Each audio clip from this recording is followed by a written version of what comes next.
Hello and welcome to Audiobook Connection, behind the scenes with the creative teams. I'm Becky Parker Geist and I'm your host. Audiobook Connection is your place to learn about the audiobook creative process in discussions between the authors, narrators, producers, and post-production teams that bring them all together, as well as guests who have listened to the audiobooks and have questions for the creative teams. This podcast is sponsored by Pro Audio Voices, helping great stories come alive through audiobook production and marketing. Hi, I'm Becky Parker Geist. I am the host of the Audiobook Connection podcast, Behind the Scenes with the Creative Teams. I'm also president of Bay Area Independent Publishers Association and the CEO of Pro Audio Voices, providing audiobook and podcasting, production, distribution, and marketing. And today I have with me Franke and Billiam James, authors of Freeing Teresa, which was produced and released in August of 2024, just recently, as a full-cast audiobook. So Franke and Billiam, welcome. Thank you. So tell us a little bit about the story. I understand Freeing Teresa is about rescuing your disabled sister from a nursing home and the battle you had to win in order to win her freedom. Tell us a little bit about what happened and why it's important. Yes, well, I think one of the most important things to realize is that Teresa had lost her right to make her own decisions about where she would live. The system had taken them away. So we needed to work very hard to get those rights restored. Yeah. So the story is that Teresa was put into a nursing home. She lost her right to decide to go. Her family put her into a nursing home, and she was 49 years old and perfectly healthy. And she didn't need to be in a nursing home. And when Franke heard that, she said, well, this is crazy. Don't put Teresa in a nursing home. She can continue living with Dad, which is what she was doing.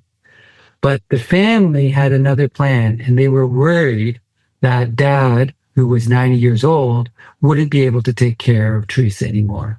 So they came up with this plan to put Teresa in a nursing home. And they worked with the system to get all the things lined up so that Teresa had a health profile, which was incorrect, but suggested that she was an appropriate fit for a nursing home. And then, despite the fact that Franke was objecting, they went ahead and put her into a nursing home without telling Teresa herself in advance, or Dad, or Franke. And it was a huge shock. And so, but Franke didn't give up. She said, oh, I've got to do something. We've got to get Teresa out there. And we actually went down to the nursing home and, with Dad's help, signed her out. And that was great. But then the trouble really started. It just got worse. That's good. Yeah, wow. Yeah, that's extraordinary, I think. And sadly interesting, that the system would accommodate that inappropriate placement and decision. Yeah, I think that there was very little double checking. Mm-hmm. So when Teresa tried to defend herself and say that she could dress herself and she could shower herself, the caregivers were believed who said she couldn't do those things, and she actually could. So we can all fall into that trap, believing the caregiver rather than the person who has the disability. It's so important to remember. The thing is that Teresa has Down syndrome. So, and there's basically, prejudice against people with Down syndrome. They don't always believe what they say. So when a sophisticated woman, one of Franke's sisters just say, Teresa is in desperate condition, the healthcare workers believed her. And when Teresa denied it to the healthcare workers, he had to make a decision who to listen to, Teresa or the caregiver. And unfortunately, the guy listened to the caregiver, which was not the truth. Right. Yeah. So one of the interesting things in creating the book and the audiobook is that when the events were really happening, I was extremely concerned. And I thought, I have to make a record of this every which way I can. So every tool I could to make a record, including audio recordings, I did. And that was to give myself a bit of distance. Like, I don't understand what's going on. I think I'll make this record and then maybe I'll understand. And actually, it's the documentation that I did has become invaluable in us constructing the book and understanding what happened. Yeah, I can imagine that. How smart of you to make such a decision along the way. You know, often when we're in the thick of the challenge, we're not thinking about the importance of making the record. And so, well done. Oh, thank you. Well, I actually worked on a website creation of ours, which is called officepolitics.com. And the business gurus at that time were saying, if you don't understand what's going on, make a record. It doesn't matter. You may never use it, but make a record.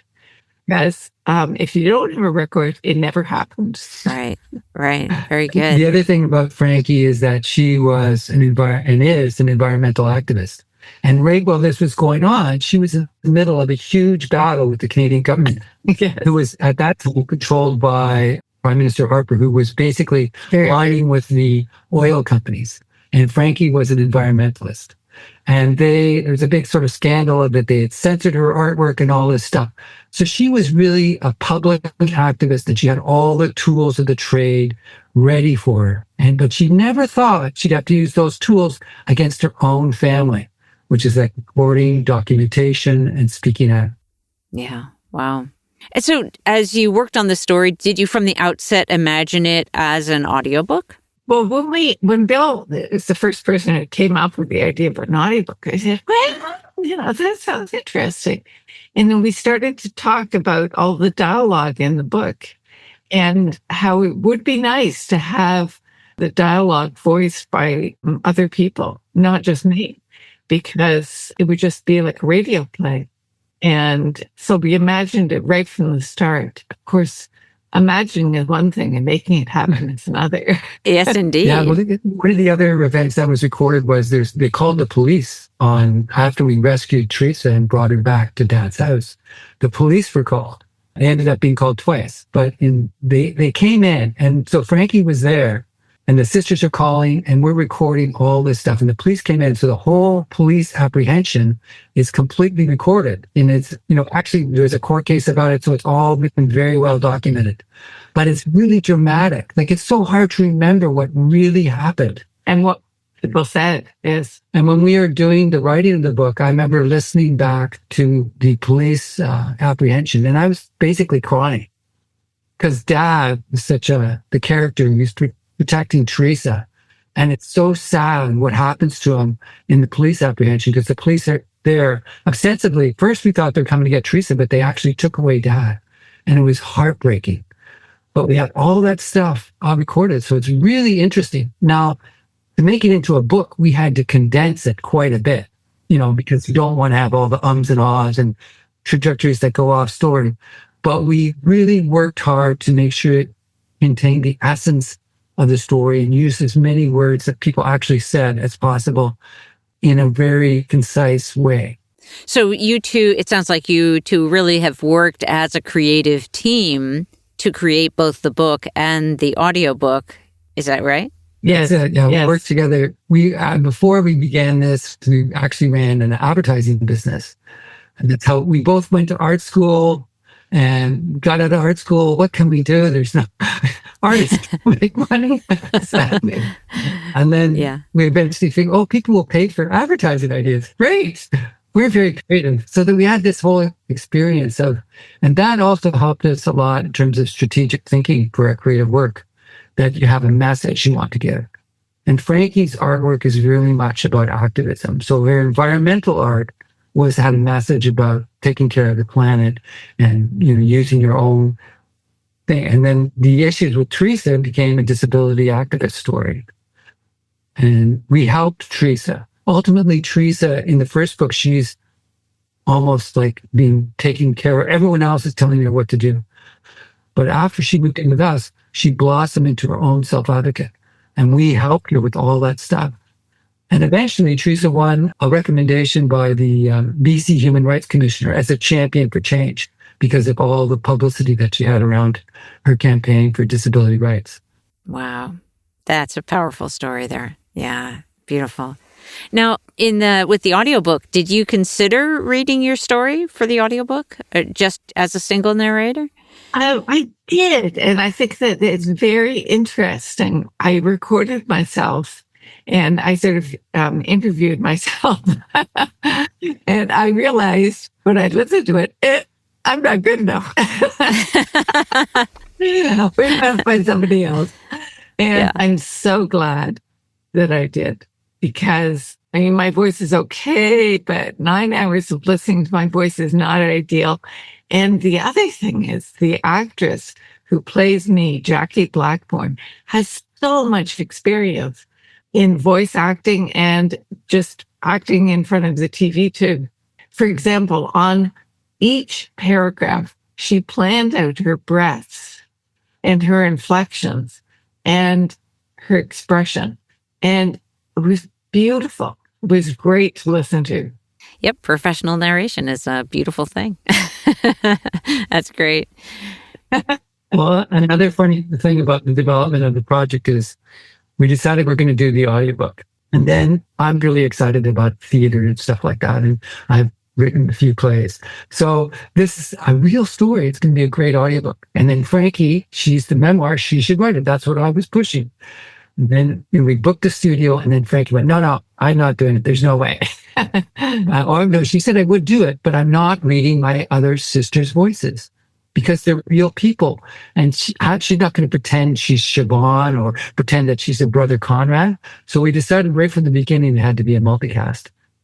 And then she realized that she didn't want to do it. She backed out. But Bill, me, I said, I can do it. I'm going to do it.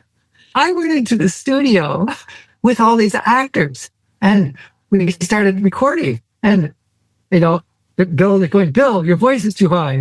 Bill, talk naturally. And I'm going, oh. So anyway, it was good, but he really stuck out as a non-actor and it didn't fly in the audiobook. So eventually we hired a person to represent me, Daley Nielsen, and he did a fabulous job. And that was done after much of the other actors, but it worked really well because we had it all playing. We just came in one day in the studio and did the whole thing. That's a Teresa calling me to say. All right. Well, it sounds like the perfect time to take a short break, and we'll come right back. Would you like to earn more from your audiobook sales? If you're an author with an audiobook, you may have noticed that royalties from Audible especially, and other platforms as well, are frankly kinda pathetically low, disappointingly low, and unfairly low considering what it cost you in effort and resources to create it. How is it the retailers are the ones making all the money off your work and investment? As someone who started in the audiobook industry in 1981, I've found it frustrating that authors keep getting shortchanged. The good news is that Pro Audio Voices just launched Amplify Audiobooks, a direct sale audiobook platform for authors that puts you back in the driver's seat. Earn 65% of the gross sales price that you set. Compare that to the percentage of the percentage that retailers give. Run promotions on schedule whenever you want. Create coupon codes. Build community with your customers since you'll know who they are and how to contact them. Work with a caring, responsive, supportive team to help you succeed all along the way. Get help with marketing. Get paid weekly. We're helping audiobook authors who are frustrated by painfully low royalties and the barriers that prevent them from managing their own products and customers. Amplify Audiobooks is a direct sale platform that enables authors to earn much higher royalties and have way more control. We're disrupting the audiobook industry by putting authors first. Get started today at proaudiovoices.app. Or go to proaudiovoices.com and click on the Distribution Amplify link. Join the movement. All right, so your audiobook has a cast of 13 voices. Now, how did you go about finding and casting that cast of actors? Well, that was a dilemma. How could we find the actors? And we hired a casting director. And the casting director is brilliant. He put out a call for all these different actors to read the various scripts and came back to us with audition tapes from a whole slew of actors. And we listened to them, and it was a bit like judging a contest, with performance, jumps, etc. Yeah. Connection with the material, yes. And it just stood out, like which person sounds authentic and which person, is going to be able to dramatize this the best. And so it wasn't all that difficult. It was great. One of the other things we did is, because Frankie had recorded these events, we had sound clips of each of the characters, like Dad talking to Teresa, or the police, the cop talking. So when we did the casting call, we gave those little samples so they could see the inflection of the people. And I think all the actors created their own persona, but they had a jumping off point. And it was really, the actors were really enthusiastic when they heard the things, because they would listen to all the other characters and a lot of the dialogue. So we would hear Dad talking with Deirdre, etc., and how they interacted. So they had a lot of guidelines, but they really, in Vancouver, where we are now, there's a large acting community, and we got a really great response. Yeah. But of course, the other thing was we had to pick an actress to represent Teresa. And we knew right away that we wanted someone with Down syndrome. And Teresa doesn't take directions well. Like if you ask her to do something, she doesn't do it. So we had to find an actress who had Down syndrome and could take directions very well. And we immediately tried Lauren Potter, who is known for the TV series Glee. And we thought, well, would she possibly consider taking this? So we contacted her agent, and we jumped through many hoops, but they read all the material and they went, yes. And so we landed Lauren Potter, and so the recording took place down in California for Lauren, whereas, we were up in Vancouver, and we were watching her on Zoom and able to direct her a little bit. The studio. That's pretty awesome. And so was Lauren the only union SAG-AFTRA actor that you had, or actor? Actually, what happened is that we went non-union in Canada, and then we had to do some retakes after we finished the book. There's a couple things missing, and two of the actors that we originally hired had joined the union. So then, because we were using Elgin as our paymaster in the States, we were able to use Canadian actors and log into Elgin and use that as a thing. So we did the union work through Elgin. Are you familiar with that company? No. But anyway, they provide audio. They're a union paymaster for SAG-AFTRA, and they do all the paperwork and paymaster stuff. And it's really transparent, or not really transparent. It's really easy for producers to access the talent, and they do all the payroll, and it was great. Right. Yeah, there are a lot of paymasters around, so yeah, not familiar with that particular one. But so those who were near you in Vancouver, you were all together in the studio at the same time? Yes, and it was fantastic. So we were able to sort of see and hear them perform and give them directions on how to, what to emphasize in a particular passage. But we also changed the book as a result of the actors. So sometimes we would hear an actor reading and we go, that sounds a little bit clumsy. I think I should change that sentence. And so we were able to. And because we hadn't produced the book yet, it hadn't been released yet. We were originally working on the audiobook. So it actually contributed to the quality of the book, because when you hear it read, even though Frankie and I, when we were writing, we would read the chapters to having someone else read it, and you could hear where they stumble over something, or maybe they accidentally say something that sounds better, and we can change it. And so it was a really very fun, creative process. That's great. So the print book was released in October 2023. How long did it take for you to produce it? Well, ideally, we were going to debut them both at the same time. But then we realized how much work the audiobook was. There's no way. Get the audiobook right. We should just get the print book out of the way, publish and promote it, and then go back into the studio and focus on the audiobook. So it actually took us a year and a half to produce the audiobook. But in terms of actual studio days, it wasn't a year and a half. It was a couple of months. Yeah, sure. Yeah. Great. And let's chat a little bit about distribution. So you chose to go with wide distribution, which is what I always recommend to our clients as well. Tell us about your decision to go wide and not just for me, audible. The most compelling reason was the public libraries, and that the audiobook would not be available if we distributed just by Audible and did an exclusive deal with them. They don't allow it to go into the library. So we went, that's wrong. That's not right. We can't do that. Lots of people with disabilities want to access audiobooks from the library. So that was our number one reason we went wide. Yeah, that's great.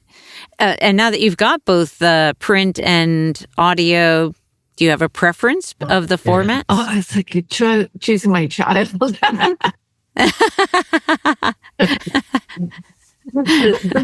All right, you don't have to pick. We'll let that one go. In terms of the differences in the formats, what would you say, does the format change how a story is perceived, do you think, from the reader's or listener's point of view? I think that the audiobook makes it sound even more real and authentic because you have all the different voices and the way an actor says something, why, it has a lot of meaning. And so the actors are putting meaning, and I think a reader, when they're reading the text, they create their own imagination of that reading. But when an actor reads it, and especially in some of these dramatic scenes where you have 3 or 4 people, battling it out together, it seems really engaging to see it all happen and hear it in your head. It's just very strong. Yeah. What kinds of critical responses have you gotten from reviewers? Well, let's see, we've won 18 awards now for the book, which is quite remarkable, and 3 are for the audiobook. So we're delighted. Nice. And Literary Titan was saying, it really brings it to life, listening to the audiobook. Yeah, the Literary Titan, one of the things they said is that what sets apart Freeing Teresa is the emotional intensity. And the thing is, and some people are saying it's dramatic, raw, it's just really in your heart. The heartbreaking story because there's such a conflict in the family. And the stakes are so high because both Dad and Teresa have a lot to lose. And so there's a really intense experience that's challenging. It's almost, there's a little bit of a dysfunctional family story going down there, which is difficult for some people. But it's the kind of thing that happens all over the place. And by talking about these kind of problems, then people can deal with it. For example, when this first happened, I thought that Teresa was the rare one to be put into a nursing home at 49. But I soon learned that she wasn't at all the rare person, and that it actually was happening all across Canada and through the US. And the UN has called it a worldwide problem, a massive violation of human rights. Yes.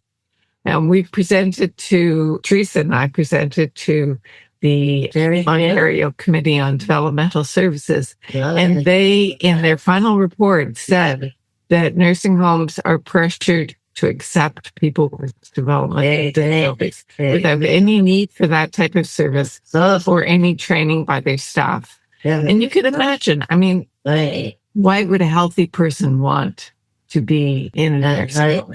It just, part of the story is giving a little bit of context and disability history.